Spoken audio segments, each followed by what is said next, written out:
आपका सवाल समझ गया हूं। मैंने शायद आप ही के चैनल में या किसी और इंडियन चैनल्स में 23 अप्रैल को मैंने ये बोला था कि सबसे पहले आपको इल्जाम लगाने से पहले 24 घंटे के अंदर आपने इल्जाम थोप दिए, आपने खाके जारी कर दिए दहशतगर्दों के कि जी पाकिस्तान से आए हैं, 400 किलोमीटर क्रॉस करके 7.5 लाख फौज की आंखों में मिर्चें डाल के वो मार के बंदे फिर गायब हो जाते हैं। पहली बात है कि आपको अपनी इन्वेस्टिगेशन, इंटरनल इन्वेस्टिगेशन क्या आपने करवाई? क्या किसी ने जिम्मेदारी कबूल की? क्या आपके होम मिनिस्टर ने इस्तीफा दिया? क्या आईजी ने आके कुछ कहा? उस पर कोई अमल दरामद हुआ किसी भी किस्म का? आपकी तरफ से कोई भी इस पर इन्वेस्टिगेशन नहीं की गई, मुंह उठा के सीधा एज यूजुअल पाकिस्तान पर इल्जाम लगा दिया। सिक्योरिटी आपकी नाहली है जो पूरी दुनिया ने देख ली। दूसरी बात आप कह रही हैं चीन के साथ, देखें चीन के साथ पार्टीशन के वक्त से हमारे ताल्लुकात हैं बहुत अच्छे, बहुत दोस्ताना हमारे, उसने कभी हमें अकेला नहीं छोड़ा। मैंने ये पहले भी इसका जिक्र कर चुका हूं कि मोदी सरकार इस वक्त हिंदुस्तानी अवाम के ऊपर रहम खाए, बंद गली में वो ले चुके हैं, उनकी जो पॉलिसियां ले गए हैं पूरी अवाम को।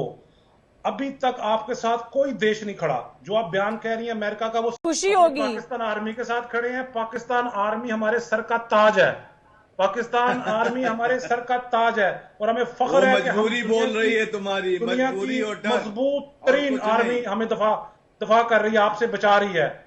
जो देखिए मैंने आर्मी पहले तुम्हें भी कहा है लूटती आपको, है, जो तुम्हारी आर्मी डेमोक्रेसी छीनती है, तुम्हारे वोट डेमोक्रेसी तो चुराती है, आपके सिविल वो तुम्हारे डिक्टेटरशिप सर है, का ताज है। आपके तो ये डेमोक्रेसी ताज नहीं तुम्हें है। मुबारक दुनिया हो। की सबसे बड़ी जमहूरियत कहलवाने वाला हिंदुस्तान इस वक्त सिविल डिक्टेटरशिप में घिरा हुआ है। मोदी ने इस वक्त सिविल डिक्टेटरशिप रियासत बना दी आपकी। मीडिया में कोई बोलता है उसको उसको उठा लिया जाता है, बैन कर लिया जाता है। आपके कितने सामने आ रहे हैं आप ही की पार्टी, दूसरी पार्टी, तमाम नेताओं की तरफ से। यकीन जानिए मुझे इतना मजा आता है ना आपके चैनल्स के ऊपर कि ख्वाबों की दुनिया में रहते हैं, रियलिटी को देखते ही नहीं है। अभी बिल्ली वो खंबा नोचे वाला बोल रहे थे, ये इनका ये हिसाब हो रहा था। करने को कुछ भी नहीं है, दिखाने को कुछ भी नहीं है। क्या करेंगे आप? पानी आप रोक नहीं सके, अभी तक ना रोक सकते, अगले 15 साल तक पानी नहीं रोक सकते। आप अपनी सारी सरमायाकारी पैसा लगा दें, डैम नहीं बना सकते। हम आपके सारे डैम उड़ा देंगे जो पड़े हैं। हम आपके सारे शहर हमारे मिसाइल पे हैं। आपकी ठीक है, हमारी ठीक है। सोची सलाहियत बहुत बड़ी है, बहुत ऊंची ऊंची है हमारी सलाहियत आपसे। आपको ये समझ नहीं आ रही।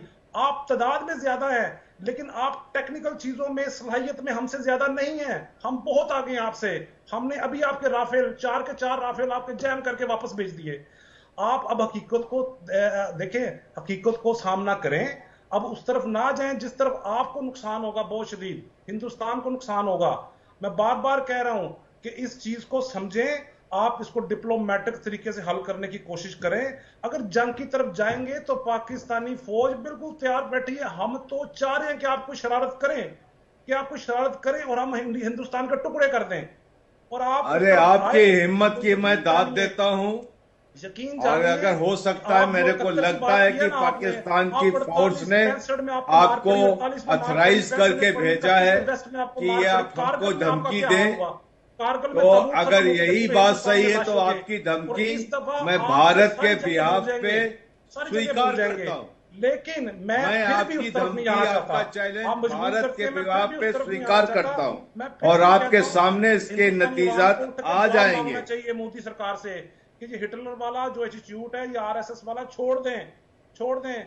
आपके फाउंडर जो महात्मा गांधी है, उनकी तालीमात को दफन कर दिया गया, इस पार्टी ने दफन कर दिया है। और जिसने कत्ल किया महात्मा गांधी को, उसकी तालीमात लेके ये आरएसएस चल रही है। वो सारी स्टेटमेंट मेरी जो मैं देने लगा हूं, इसको रिकॉर्ड का हिस्सा बना लीजिएगा। हिंदुस्तान कभी भी पाकिस्तान पर हमला नहीं करेगा। ये कह रहे हैं स्ट्राइक करेंगे, मेरा चैलेंज है इनको। आप ये दिन, ये तारीख, ये टाइम, ये शो क्लिप निकाल के आप गिफ्ट ले जाए इनसे, स्टूडियो से आप, और कभी भी इनसे मंगवा लीजिए चैनल वालों से। कभी भी हिंदुस्तान की जरूरत ही नहीं है। आपके 3 जनरल आपने निकाल दिए, जावेद बदर आपके सिक्योरिटी वहां से आपकी छोनी 5 किलोमीटर दूर और एक 7 किलोमीटर दूर है, और करीब तरीन थाना है, वहां पर पुलिस स्टेशन है। ये सवाल तो मेरा बनता है ना कि भाई वहां पे 2000 बंदे एक हसास बिल्कुल इलाके में घूमने जा रहे हैं टूरिस्ट, और उनके साथ सिक्योरिटी नहीं है। क्या वो भी पाकिस्तान में सिक्योरिटी आप अभी तक हालत जंग में है? पीएमएल ज्वाइन करना चाहते हैं आप? जावेद जी मेरे सवाल का जवाब दीजिए, क्या आप पीएमएल ज्वाइन करना चाहते हैं? आपके पॉलिटिकल एस्पिरेशंस? इस वक्त सारी जमातें इकट्ठी हैं, पीएमएल भी, एनए भी मेरी जमात है। जितनी पाकिस्तान की पॉलिटिकल पार्टीज हैं वो सारी मेरी पार्टीज हैं। हम इस वक्त हिंदुस्तान के खिलाफ पूरी यूनिटी के साथ खड़े हैं। और बार बार सब सियासी तौर, यही सियासी पार्टी कह रही है कि इसको सियासी तौर के ऊपर हल किया जाए। बार बार आपको ये मैसेज, ये टेररिज्म और